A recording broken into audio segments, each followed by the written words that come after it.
renseigne du bilan de Paul Biya à 42 ans de règne. Les points de vue divergent à ce sujet entre les militants du parti au pouvoir, le RDPC, et les leaders de quelques partis de l'opposition camerounaise. Le regard croisé de quelques hommes politiques contenu dans cet élément que nous propose Zobel Apollinaire. De 1982 à nos jours, le bilan du président Paul Biya à la tête de la nation est diversement apprécié, que l'on soit du parti au pouvoir ou de l'opposition.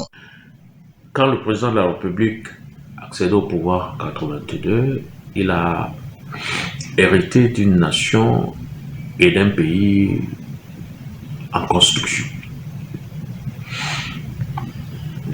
Je pourrais dire, pour emprunter un écrivain célèbre, il a hérité d'une proto-nation, d'un village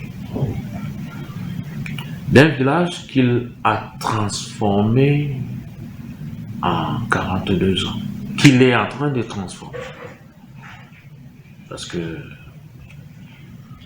la mission n'est pas encore achevée, mais qu'il a suffisamment transformé en nation moderne,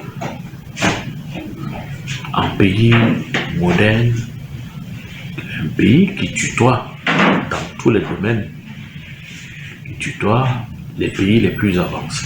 La vision du SDF sur le sujet est toute autre. Le parti de la balance pense qu'à 42 ans de règne, Paul Biya n'a fait que plonger le pays dans une impasse totale. Monsieur Biya a pris le pays à un niveau qu'on pouvait considérer comme peut-être plus 1, à un niveau qu'on peut considérer comme étant moins 1. Donc en définitive, monsieur Biya a plongé le pays dans un marasme économique, un marasme social, dans une situation où aujourd'hui nous avons une rébellion, nous avons une sécession, n'est-ce pas, qui est en train de sévir et qui divise le pays en deux, parce que M. Biya n'a pas pu juguler la crise anglophone, il n'a pas pu la gérer convenablement, de façon à rassurer tout le Camerounais de cette partie du pays et de rassurer aussi, n'est-ce pas, l'ensemble des Camerounais à être unis et garder le pays uni comme il avait hérité en 1982. De son jeune âge, Joseph Espoir Billon, maire PCRN à Douala 5e, trouve ambigu de parler du bilan de Paul Biya en 42 ans de règne, mais s'interroge plutôt sur les actions inconsistantes d'un peuple qui a soif du changement. Ce peuple qui se dédie chaque fois, qui dit oui et non en même temps, ce peuple qui veut avoir un messie qui viendra du ciel pour leur délivrer de la mauvaise gestion de Paul Biya, ils disent tous les jours que le pays va mal, que les routes ne font pas bien distribuer. Au bon, même les membres du gouvernement le disent, qu'il n'y a pas d'énergie, que la vie est chère et tout ça. Ce même peuple-là qui aujourd'hui, le 6 novembre, est rassemblé en termes de millions dans toutes les contrées de notre pays pour célébrer le 6 novembre et qui appelle le même président à être candidat. Vous voyez que si je n'ai pas envie d'être surpris, je ne peux croire que chaque peuple ne mérite que les dirigeants qu'il a. Le peuple camerounais a choisi Paul Biya. Et tant qu'ils choisiront Paul Biya, aucun messie ne viendra de nulle part pour pouvoir le sauver.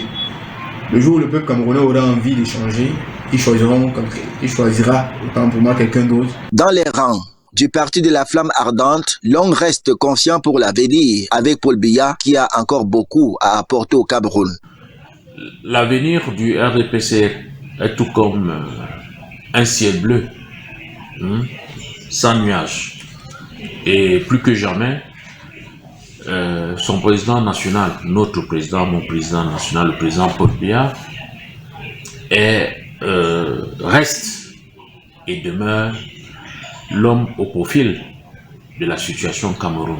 Du côté du Social Democratic Front, l'on pense déjà à écrire une nouvelle page de la vie politique du Cameroun en faisant tomber le régime en place. Le pays, n'est-ce pas, la gestion du pays, entre les mains de ceux qui ont un amour pour ce pays, qui ont un programme, qui ont un projet et qui entendent évidemment porter le pays le plus haut possible.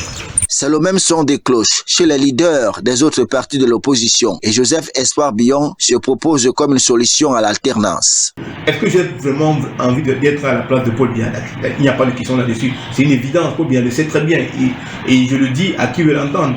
Je vais être président de la République de ce pays. Pas parce que je suis meilleur que lui, je n'ai pas la prétention d'être meilleur, mais parce que je pense que j'ai la possibilité avec ma génération de proposer quelque chose de différent. Le bilan de Paul Biya, après 42 ans de règne, continue à faire débat au sein du landerneau politique camerounais et chacun y va de son commentaire. Ma vie sera top. Je dis ma vie sera